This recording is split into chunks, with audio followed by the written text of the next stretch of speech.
Hi ಎಲ್ರಿಗೂ ನಮಸ್ಕಾರ. Welcome back to my channel. So ಯಾರ್ಯಾರೆಲ್ಲ ನನ್ನ ವೀಡಿಯೋನ ಫಸ್ಟ್ ಟೈಮ್ ನೋಡ್ತಾ ಇದ್ದೀರಾ, ಸಬ್ಸ್ಕ್ರೈಬ್ ಮಾಡ್ಕೊಳ್ಳಿ. ಪಕ್ಕದಲ್ಲೇ ಇರುವಂಥ ಬೆಲ್ ಬಟನ್ನ ಕ್ಲಿಕ್ ಮಾಡಿ. AP ಗೌಡ ವ್ಲಾಗ್ಸ್ ಇನ್ ಕನ್ನಡಗೆ ಸ್ವಾಗತ. ಸೊ ಎಲ್ರಿಗೂ ಗೊತ್ತಿರೋ ಹಾಗೆ ಇವತ್ತು ಹೇಳ್ತಿರೋದು 6 ಮಂತ್ಸ್ ಪ್ರೆಗ್ನೆನ್ಸಿ ಬಗ್ಗೆ.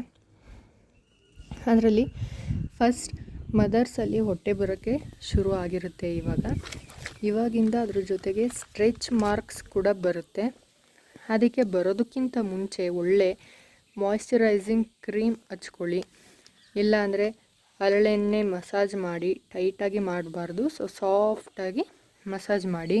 ಆಮೇಲೆ ಡಾಕ್ಟರ್ ಯಾವುದೆಲ್ಲ ಟ್ಯಾಬ್ಲೆಟ್ ತೊಗೊಳೋಕ್ಕೆ ಹೇಳಿದಾರೋ ಮಿಸ್ ಮಾಡ್ದಲ್ಲೇ ತೊಗೊಳ್ಳಿ. ಫೋಲಿಕ್ ಆ್ಯಸಿಡ್ ಟ್ಯಾಬ್ಲೆಟ್ ಆಗಿರ್ಬೋದು, iron content tablet, calcium tablet, so ಎಲ್ಲದನ್ನು ಮಿಸ್ ಮಾಡ್ದಲ್ಲೇ ತೊಗೊಳ್ಳಿ. ಬೇಬಿ ವೆಯ್ಟ್ ಬಂದು ಇವಾಗ ಈ ಟೈಮಲ್ಲಿ ಅರೌಂಡ್ 600 to 800 ಗ್ರಾಮ್ ಇರ್ಬೋದು. ಸೊ 5th ಮಂತ್ ಸ್ಕ್ಯಾನಿಂಗಲ್ಲೇ ನಿಮಗೆ ಗೊತ್ತಾಗಿರುತ್ತೆ ಬೇಬಿ ವೆಯ್ಟ್ 500 ಗ್ರಾಮೆಲ್ಲ ಇರುತ್ತೆ.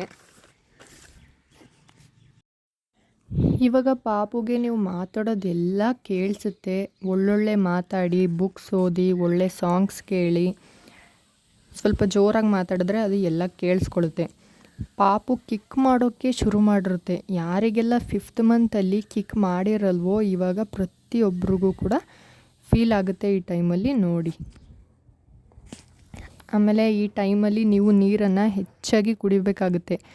ಯಾಕಂದರೆ ಪಾಪುಗೆ ಇವಾಗ ನ್ಯೂಟ್ರಿಯೆಂಟ್ಸ್ ಎಲ್ಲ ಚೆನ್ನಾಗಿ ಹೋಗ್ತಾ ಇರುತ್ತೆ. ನಿಮ್ಮ ಬ್ಲಡ್ ಕೂಡ ಕಮ್ಮಿ ಆಗೋ ಚಾನ್ಸಸ್ ತುಂಬ ಇರುತ್ತೆ. ಅದಕ್ಕೆ ನೀವು ಏನು ಮಾಡಬೇಕು ಅಂದರೆ ಜಾಸ್ತಿ ನೀರು ಕುಡಿಬೇಕು, ಬೀಟ್ರೂಟ್ ಜ್ಯೂಸ್ ಕುಡೀರಿ. ಸೊ ನಿಮ್ಮ ನ್ಯೂಟ್ರಿಯೆಂಟ್ಸ್ ಎಲ್ಲ ಪಾಪುಗೆ ಹೋಗ್ತಾ ಇರುತ್ತೆ. ಬ್ಲಡ್ ಸರ್ಕ್ಯುಲೇಷನ್ಸ್ ಕೂಡ ಪಾಪುಗೆ ಚೆನ್ನಾಗಿ ಆಗ್ತಾ ಇರುತ್ತೆ. ಬ್ಲಡ್ ಕೂಡ ಎಲ್ಲ ಚೆನ್ನಾಗಿ ಹೋಗ್ತಾ ಇರುತ್ತಲ್ವ, ಅದಕ್ಕೆ ಚೆನ್ನಾಗಿ ನೀರು ಕುಡೀರಿ. ಬೀಟ್ರೂಟ್ ಜ್ಯೂಸ್ ಕುಡಿಯೋದ್ರಿಂದ ಕೂಡ ನಿಮ್ಮ ಬ್ಲಡ್ ತುಂಬ ಅಂದರೆ ತುಂಬಾ ಇನ್ಕ್ರೀಸ್ ಆಗುತ್ತೆ. ಯಾಕೆ ಅಂದರೆ ನಾನೇ ಫಾರ್ ಎಕ್ಸಾಂಪಲ್ ನಾನು ಪ್ರತಿದಿನ ಬೀಟ್ರೂಟ್ ಜ್ಯೂಸನ್ನ ಕುಡಿತಾ ಇದ್ದೆ. ಅದಕ್ಕೆ ನನಗೆ ಬ್ಲಡ್ ಲಾಸ್ಟ್ ಮೂಮೆಂಟಲ್ಲೂ ಕೂಡ ಚೆನ್ನಾಗಿತ್ತು.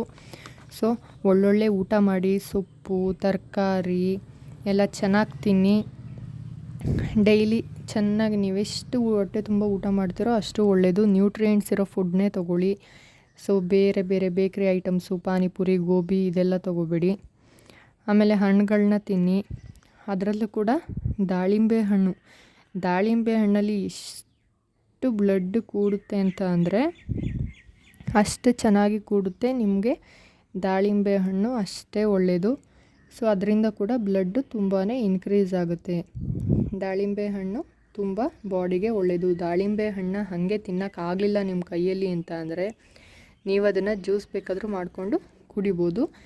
ಜ್ಯೂಸ್ ಮಾಡ್ಕೊಂಡು ಕುಡಿಬೋದು ಅಂದರೆ ಅದಕ್ಕೆ ಶುಗರ್ ಹಾಕೋಬೇಡಿ. ಶುಗರ್ ಹಾಕಿದ್ರೆ ನಮ್ಮ ಬಾಡಿಗೆ ಏನೂ ಕೂಡ ಇಂಪ್ರೂವ್ಮೆಂಟ್ ಆಗಲ್ಲ, ನ್ಯೂಟ್ರಿಯೆಂಟ್ಸ್ ಬೇಕಾಗಿರೋವಂಥದ್ದು ಹೋಗಲ್ಲ. ಸೊ ಸಕ್ಕರೆ ಹಾಕ್ದಲೇ ನೀವು ದಾಳಿಂಬೆ ಹಣ್ಣಿನ ಜ್ಯೂಸನ್ನ ಕುಡಿಬೋದು. ಆಮೇಲೆ ಬೇರೆ ಬೇರೆ ಹಣ್ಣು ಕೂಡ ನೀವು ತಿನ್ಬೋದು. ಆ್ಯಪಲ್ ಆಗಿರ್ಬೋದು, ಆರೆಂಜು ಜಾಸ್ತಿ ತಿನ್ನಬೇಡಿ. ಸೊ ದಾಳಿಂಬೆ ಹಣ್ಣು, ಅದರಲ್ಲಿ ಹಣ್ಣುಗಳಲ್ಲಿ ಮೋಸ್ಟ್ ಇಂಪಾರ್ಟೆಂಟ್ ಥಿಂಗ್ ಅಂದರೆ ದಾಳಿಂಬೆ ಹಣ್ಣಿಗಿಂತ ಒಳ್ಳೆಯ ಹಣ್ಣು ನಾನು ಯಾವುದೂ ಅಷ್ಟು ನೋಡಿಲ್ಲ.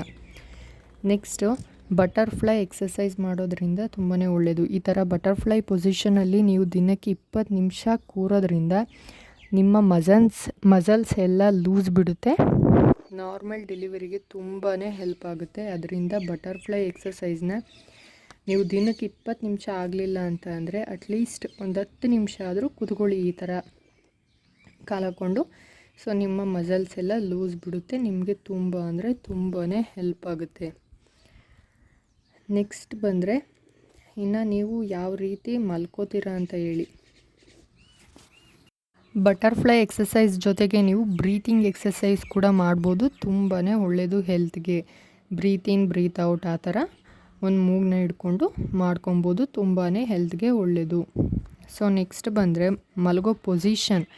ನೀವು ಮಲ್ಕೊಳ್ಳೋ ರೀತಿ ಹೇಗೆ ಇರಬೇಕು ಅಂತ ಹೇಳಿದ್ರೆ, ನೀವು ಯಾವಾಗಲೂ ಲೆಫ್ಟ್ ಸೈಡ್ಗೆ ತಿರುಗಿ ಮಲ್ಕೋಬೇಕು, ಅಂದರೆ ಎಡಭಾಗಕ್ಕೆ ತಿರುಗಿ ಮಲ್ಕೋಬೇಕು. ಯಾಕಂದರೆ ರೈಟ್ ಸೈಡ್ಗೆ ಅಥವಾ ಸ್ಟ್ರೈಟು ಮಲಗೋದ್ರಿಂದ ನಿಮ್ಮ ಬೇಬಿಗೆ ನ್ಯೂಟ್ರಿಯೆಂಟ್ ಸರಿಯಾಗಿ ಹೋಗೋದಿಲ್ಲ. ಇವಾಗ ಈ ಟೈಮಲ್ಲಿ ಪಾಪುಗೆ ಬ್ಲಡ್ ಸರ್ಕ್ಯುಲೇಷನ್ಸ್ ಕೂಡ ಜಾಸ್ತಿ ಚೆನ್ನಾಗಿ ಆಗ್ತಾ ಇರೋದ್ರಿಂದ ಬ್ಲಡ್ ಕೂಡ ಸರಿಯಾಗಿ ಹೋಗೋದಿಲ್ಲ. ನೀವು ಲೆಫ್ಟ್ ಸೈಡ್ಗೆ ಮಲಗೋದ್ರಿಂದ ಪಾಪು ಹೆಲ್ತ್ ಕೂಡ ಚೆನ್ನಾಗಿರುತ್ತೆ. ಪಾಪುಗೆ ಬ್ಲಡ್ಡು, ನ್ಯೂಟ್ರಿಯೆಂಟ್ಸು ನೀವೇನೆಲ್ಲ ತಿಂತೀರೋ ಎಲ್ಲ ಆಹಾರ ಕೂಡ ಚೆನ್ನಾಗಿ ಹೋಗ್ತಾ ಇರುತ್ತೆ. ನೀವು ರೈಟ್ ಸೈಡ್ಗೆ ತಿರುಗಿ ಮಲ್ಕೊಳ್ಳೋದ್ರಿಂದ ನಿಮಗೂ ಕೂಡ ಪ್ರಾಬ್ಲಮ್ ಏನಂದರೆ ನಿಮ್ಮ ಕಿಡ್ನಿ ಮೇಲೆ ಪರಿಣಾಮ ಬೀಳುತ್ತೆ, ಸೊ ಲಿವರ್ ಮೇಲೆ ಪರಿಣಾಮ ಬೀಳುತ್ತೆ. ಅದಕ್ಕೆ ನೀವು ಲೆಫ್ಟ್ ಸೈಡ್ಗೆ ತಿರುಗಿ ಮಲ್ಕೊಳ್ಳಿ. ಜಸ್ಟ್ ರಿಲ್ಯಾಕ್ಸಿಗೋಸ್ಕರ 5 ನಿಮಿಷ ನೀವು ಸ್ಟ್ರೈಟ್ ಮಲ್ಕೋಬೋದು ಅಥವಾ ರೈಟ್ ಸೈಡ್ಗೆ ಮಲ್ಕೋಬೋದು. ಓಕೆನಾ?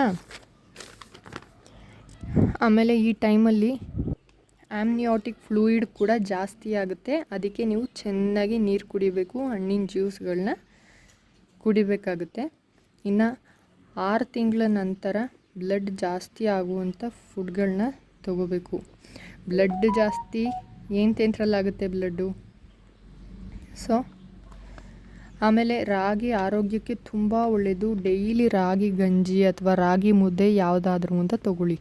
ಸೊ ಹೆಲ್ತ್ಗೆ ತುಂಬಾ ಒಳ್ಳೆಯದು. ನೆಕ್ಸ್ಟು ಡ್ರೈ ಫ್ರೂಟ್ಸು, ದ್ರಾಕ್ಷಿ, ಬಾದಾಮಿ ಎಲ್ಲನೂ ನೀವು ತೊಗೊಳ್ಳೋದ್ರಿಂದ ನಿಮಗೆ ತುಂಬಾ ಹೆಲ್ಪ್ ಆಗುತ್ತೆ. ರಾತ್ರಿ ನೆನೆಸಿಟ್ಟು ಬೆಳಗ್ಗೆ ಖಾಲಿ ಹೊಟ್ಟೆಲಿ ತಗೊಳ್ಳಿ.